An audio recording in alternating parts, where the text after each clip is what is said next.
Let's turn to former CIA analyst Buck Sexton, also the co-host of the Clay Travis and Buck Sexton Show, and Charlie Kirk, the founder of Turning Point USA. Charlie, I've been following what you've been writing about this today.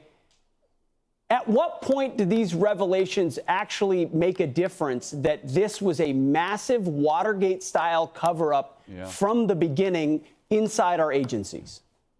Well, that's exactly right. And it was public-private. And they pulled out all the stops. Remember, the laptop was an unexpected development. They thought they had 2020 scripted, from the lockdowns, mail-in ballots, relaxed signature verification thresholds, Zuckerberg money. They thought they had everything according to plan, and the glitch in the matrix, the input of the formula they didn't expect was all of a sudden that Hunter Biden, let's just say, had a little bit of a memory loss, and he left his entire laptop at a laptop repair shop in Delaware. And instead of validating it, they knew they had to just get to Election Day. They had to do whatever it took. And therefore, they wrote this fake letter that was then used as a censorship excuse to extinguish people like myself. I lost access to my Twitter in the midst of the campaign in the middle of October because I started talking about the laptop. Weren't allowed to do that. So then they had a quote-unquote credible piece of journalism that was then used as a way to suppress, stifle, and censor anyone that would then put forward this piece of information. And poll after poll, Pete, this is the kicker. The most important part of this entire story,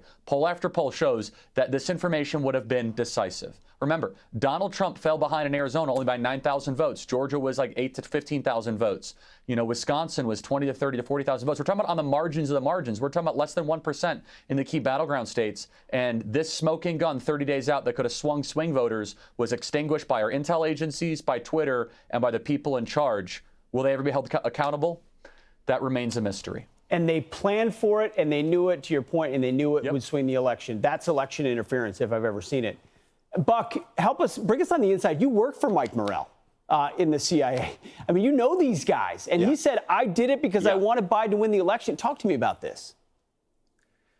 So people have thought of this as some kind of media malpractice, but really, if you understand this from the realm of intelligence tradecraft, this was along the lines of a Soviet KGB disinformation or active measures campaign. They knew this was a lie. They knew this was a lie all along.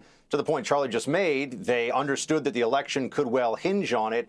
And so they effectively lit their credibility on fire. They specifically got all the highest ranking intel people possible. I mean, imagine for a second if you had gotten every four-star general for the last 20 years to sign on to something that was preposterous on its face. That would damage substantially people's faith, certainly in military leadership. And the intelligence community is absolutely marred by this. And I think it's important to look and see what happened in the aftermath of this as preparation for what they could do in 2024, because the individuals who were involved in this have all been lionized. They have gotten promotions. The Democrats, well, in the case of Tony Blinken, made him the Secretary of State. Good work. So obviously, this was nothing but upside for them. They managed to just swing the election at the last minute. But what it shows is that the people who complain the loudest about our democracy and the sanctity of our institutions are willing to absolutely undermine and weaponize any institution of government for their own purpose, which is the pursuit of power in the most relentless fashion.